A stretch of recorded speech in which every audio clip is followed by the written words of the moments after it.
Hi guys, இன்னைக்கான video பார்த்தீங்கன்னா நம்ம ரெகுலராக யூஸ் பண்ணுற வாஷிங் மிஷினில் இந்த மாதிரி ட்ரெயின் ப்ராப்ளம் இருக்கும். இதனால் நம்ம வாஷிங் மிஷினில் வந்து துணி போட்ட பிறகு இந்த மாதிரி தண்ணி ட்ரெயின் ஆகாமல் நிற்கும். இதுக்கான சொல்யூஷன் வீடியோ தான் பார்க்க போகிறோம். வாங்க வீடியோக்குள்ளே போகலாம். ஃபர்ஸ்ட் இந்த மாதிரி வாஷிங் மிஷின் பின்னாடி வந்து ஒரு டோர் இருக்கும்.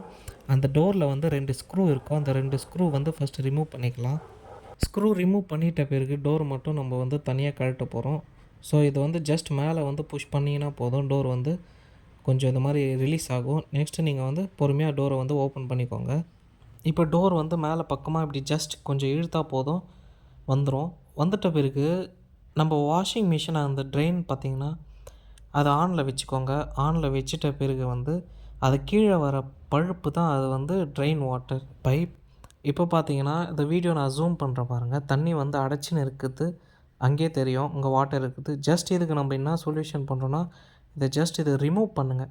சப்போஸ் வாஷிங் மிஷினில் இந்த 1 ரூபி காயின் இந்த மாதிரி ஏதாவது மாட்டியிருந்தால் கூட சில டைம் வந்து ட்ரெயின் ஆகாது. அதுக்காக நம்ம என்ன பண்ணணும், ஜஸ்ட் இதை வந்து ரிமூவ் பண்ணுங்கள். இதை ரிமூவ் பண்ணுறதுக்கு முன்னாடி ட்ரெயினில் வச்சுக்கோங்க. இந்த மாதிரி நான் ஃபஸ்ட்லேயே சொன்ன மாதிரி ட்ரெயினில் வச்சுக்கின பிறகு ஜஸ்ட் இது வந்து ரிமூவ் பண்ண ஆரம்பிங்க. ஸ்லோவாக ரிமூவ் பண்ணுங்கள். இதில் நம்ம பர்ஸில் இருக்க காயின்ஸ் இந்த மாதிரி ஏதாவது திங்ஸ் வந்து மாட்டின்னு இருந்தாலும் தண்ணி வந்து ட்ரெயின் ஆகாமல் இருக்கும். இது மாதிரி ரிமூவ் பண்ணிட்ட பிறகு பார்த்தீங்கன்னா அங்கே ஒரு ரப்பர் மெட்டீரியல் ஒன்று இருக்கும். இதுக்குள்ளே ஸ்ப்ரிங் இருக்கும், அங்கே பாருங்கள்.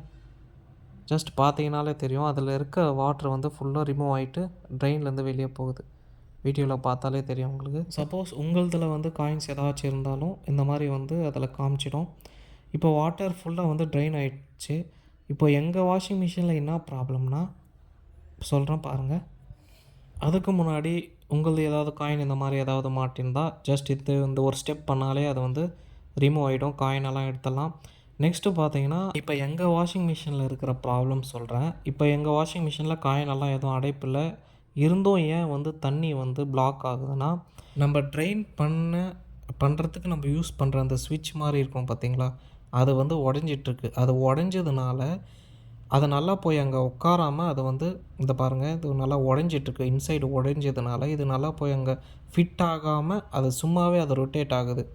அதை திருப்ப முடியல. அதை திருப்பினா தான் ட்ரெயின் வந்து வாட்டர் வந்து ட்ரெயின் ஆகும். அப்போ இதுக்கு என்ன தான் சொல்யூஷன், டெம்பரவரி சொல்யூஷன்னா, ஜஸ்ட் அங்கே பாருங்கள், அந்த கயிறு வந்து நீங்கள் ஜஸ்ட் அதை பிடிச்சி புல் பண்ணாலே போதும், வாட்ரு வந்து அங்கே ட்ரெயின் ஆக ஆரம்பிச்சிடும். இது தான் அந்த வந்து ட்ரெயின் ஸ்விட்ச் வந்து வேலை செய்யுது. எப்படின்னா அந்த ஸ்விட்சை திருப்பும் போது அந்த கயிறு இருக்குது பார்த்திங்களா, அது வந்து நல்லா இன்னும் டைட் ஆகிடுது. டைட் ஆகும்போது ஒரு புஷ்ஷிங் எஃபர்ட் ஒன்று கிடைக்கிது. அதனால் வாட்ரு வந்து அது புஷ் பண்ணுறதுனால அது கீழே வழி தண்ணி வெளியே போயிடுது. இப்போ ஜஸ்ட் அது நம்ம வந்து ஒரு வாட்டியும் நம்ம வந்து சுவிட்சு மாற்றி நம்ம வந்து இது பண்ண தேவையில்ல. ரிமூவ் பண்ணி ஜஸ்ட் இந்த மாதிரி ஒரு கயிறு கட்டிடுங்க. கயிறு கட்டிட்டு டெம்ப்ரவரியாக அதை வந்து நீங்கள் முடிச்சிட்ட பிறகு ட்ரெயின் பண்ணும்போது அதை ஜஸ்ட்டு நீங்கள் வந்து புல் பண்ணாலே போதும், அதில் இருக்கிற வாட்ரு வந்து எல்லாமே எஸ்கேப் ஆகிடும். ஸோ இந்த வீடியோ வந்து உங்களுக்கு பிடிச்சிருந்தா லைக் பண்ணுங்கள், ஷேர் பண்ணுங்கள், கமெண்ட் பண்ணுங்கள். ஸோ இதே மாதிரி வீடியோ ஏதாச்சும் போடணுன்னாலும் எனக்கு கமெண்ட்டில் கொடுங்க.